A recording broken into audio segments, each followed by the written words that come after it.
16મું CEC cup ice hockey tournament કારગિલમાં શરૂ થયું। ખ્રી સુલતાન ચોસ સ્પોર્ટ્સ સ્ટેડિયમ 2માં થાંગ કારગિલ ખાતે 16મું CEC cup ice hockey tournament સત્તાવાર રીતે શરૂ થયું છે।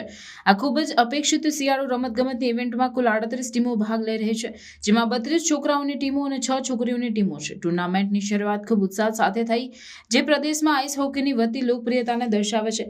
ખ્રી સુલતાન ચોસ સ્પોર્ટ્સ સ્ટેડિયમ તેની અદ્યતન સુવિધાઓ માટે જાણીતું છે, મેચો માટે ઉત્તમ સ્થળ પ્રદાન કરે છે। આ ઇવેન્ટ કુશળતા, ટીમ વર્ક અને રમતગમતના ઉત્સાહનું રોમાંચક પ્રદર્શન હોવાનો વાયદો કરે છે। વિભિન્ન પ્રદેશોના ભાગ લેનારાઓએ સ્પર્ધા કરવા માટે ભેગા થયા છે, જે વિવિધ ગ્રુપના એથ્લેટિક્સને એકત્ર કરે છે। ટુર્નામેન્ટનો હેતુ માત્ર આઈસ હોકીને પ્રોત્સાહન આપવાનો જ નથી, પરંતુ યુવાનોમાં મિત્રતા અને સ્વસ્થ સ્પર્ધાની ભાવનાને પણ પ્રોત્સાહન આપવાનો છે।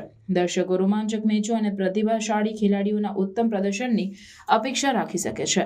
CEC cup ice hockey tournament કારગિલના રમતગમતના કેલેન્ડરમાં એક મહત્વપૂર્ણ ઇવેન્ટ છે અને તે યુવા એથ્લેટિક્સને આઈસ હોકી માટેના તેમના ઉત્સાહને અનુસરવા માટે પ્રેરણા આપવાનું ચાલુ રાખે છે।